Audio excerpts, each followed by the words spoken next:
girls. This is Claudia here from Nova Rock 2019, sitting in a tour bus. Sabaton is on the road. Yes. Yes. And here we are at Nova Rock now. Yeah. We have done a couple of festivals already, and there is more coming. So it's the beginning of the summer, and we're just getting warm. You're just getting very warm because it's so hot, right? You're absolutely right. We don't need a lot of warm up before tonight's show, because here everywhere is a huge sauna. Oh yeah. So you're playing new songs because there's gonna be the album The Great War is gonna be out in July, and I saw an interview before that you did about being very happy that you can play new songs. Is there gonna be more to come live?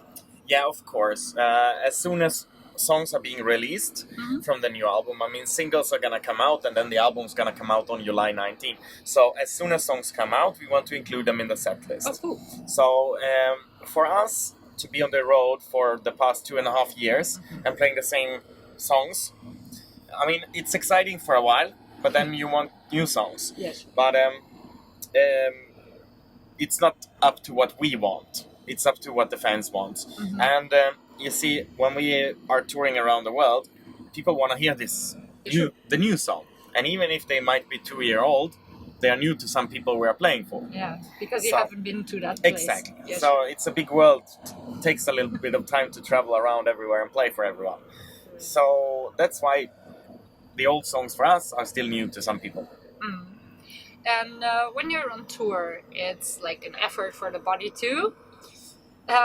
We've been talking about drinking, or rather not drinking too much on the tour before the interview. A lot of people have the misconception that rock and roll and partying all the time, that is not really working out. Yeah. I know that there are some bands who party a lot, and there are some bands that do it, but it's only sustainable for a short period of time. Sabaton was also partying a lot in the beginning. So nowadays it's more like we have to carefully select when we have some kind of drinks, because it wouldn't be sustainable to be partying like we did 15 years ago or something. So we still enjoy a few drinks every now and then, but we have to focus on other things nowadays.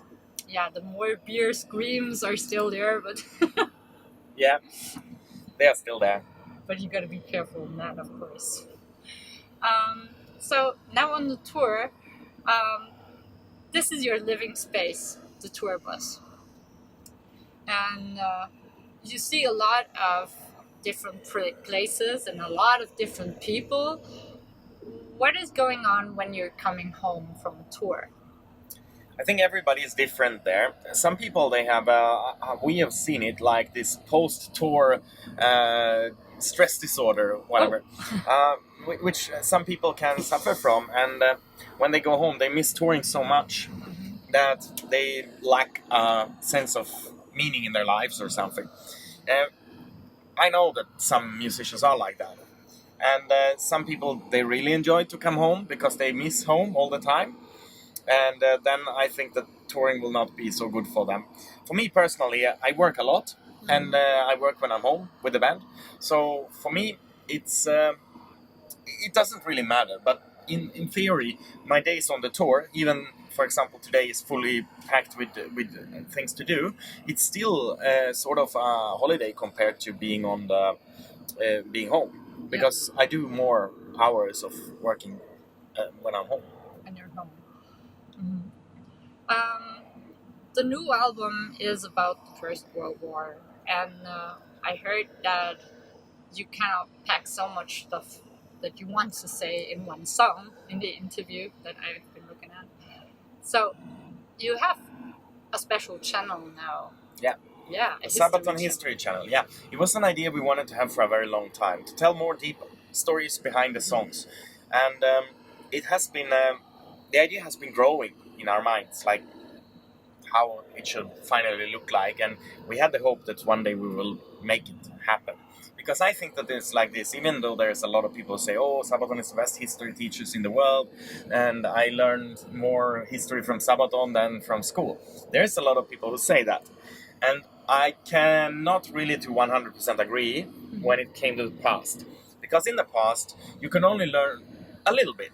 Because if we have a song of 3 minutes, there is impossibility for you to learn a lot about history in 3 minutes. You can figure out something. This song is about this that happened there at that time. That's about what you get inside of a song. But it can inspire you to go and search for it, and then you remember things thanks to the song. However, when we launched the Sabaton History channel on February the 7th this year, things changed. Now we can actually properly teach. And now I look forward to see these kind of comments that the band is the best history teachers in the world. That would be great. So, but why are you teaching? That's...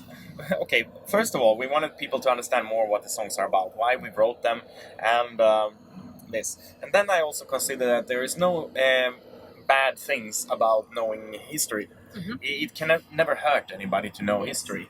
And I do think that to understand each other better and to avoid conflicts and to avoid disagreements, knowledge is, of course, a key point to it. And in order to understand why the world looks like it is, why this person thinks that this way and not that way, by studying history, things will be looking, you will understand a little bit more. So it's not only about the history, but also what we do today. It reflects on today, yes. It reflects on the world what we are living in today. What do you think is the role of artists in general? It's different. Some people really use the music to influence people in the terms of what they should think, wear, eat, and vote. And we are not really on that level, you see. I'm just here to tell history, but not really to tell people what to do with it. It's up to them. We tell them a story, what they will do with it, it's up to them. What do you think, who defines or decides who is an artist? Is it important to have like a lot of money that you get out of what you're doing as an artist, or fame? No. Wow. You can definitely be an artist without any fans. You can be. Artist refers to the creation of art, and for that you don't need to be anybody to have any fans. What is art? Art is on many levels, and then I think that there are many who don't do art, but that's only from my personal opinion. Some people call some things art, and I wouldn't agree, but that's just my personal opinion. So where you put it, I mean, you draw a line on a piece of paper and you call it an artwork. Some people will call that an artwork. Some people will say that it's just a piece of drawing on on a paper. A line on a paper. So what is art for you then? I think when you can really tell that somebody put a lot of effort into something, and when they have been, when you can see that people, whoever created whatever it was music or a game or a painting or a book or whatever, but when you see that somebody really put effort into it, then I would consider it more art. And why I'm asking the question is because I saw that sometimes artists in the metal scene don't consider themselves artists because they think it might sound posh. Yeah, I mean, I don't go around and tell I'm an artist most of the time. I mean, what am I? Mainly an entertainer. That's what we all are. I mean, musician, maybe. But I would rather say that we are entertainers. That's what we are. A musician is more... then you focus on the music. And maybe that was true for a lot of people in the rock business maybe as well 20 years ago when the album creation was more important than the live shows. But today the live shows are the most important for any rock band, which basically makes us that we are entertainers these days. But in the writing phase? Then we are artists. Yes, I agree. That's true. When we created music, we are. But yeah. So about the new art you created, there's a lot of different focuses you tried to set in the First World War setting. How did you choose which themes to take? What to pick? What to pick? We sort of let the music pick for itself, because there are more topics than we can write songs about. Oh. So otherwise we would have to write thousands of songs for every album, especially if we are covering World War One, because there are so many stories into it. So we had way more stories than we had songs. We had the 10 songs on the new album, and then we maybe had 50 different topics too that we really thought, wow, this is a good one, this is a good one, this is a good one. And then you just have to listen to an individual song and like, what kind of emotions do I get from this? Oh, this kind of emotion. And then find topic, this one, and then match it in. So, because we always start by writing the music first, and it's way easier to adapt this, right? Sometimes the music is a little bit changed afterwards when we have a perfect topic and we're like, but it needs to change a little bit in the music. But most of the time, the music is written without any caring about those topics. Because first of all, we are a heavy metal band. So most important for us is that we do a great heavy metal album. Then the topics, the lyrics, that will come second. So how did you personally combine writing and playing bass? I'm not that involved into the music creation. I'm involved into lyrics and concept and these kind of things more. So I'm not so involved in the music creation. I'm more of a feedback and having some ideas and this kind of stuff. So, but my musical part doesn't play that big role when it comes to creating the music. But you also write for yourself, something else?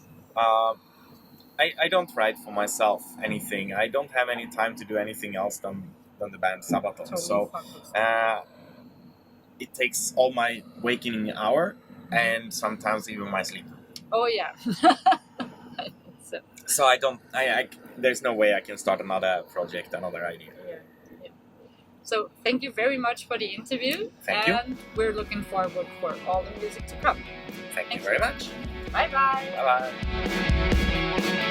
bye.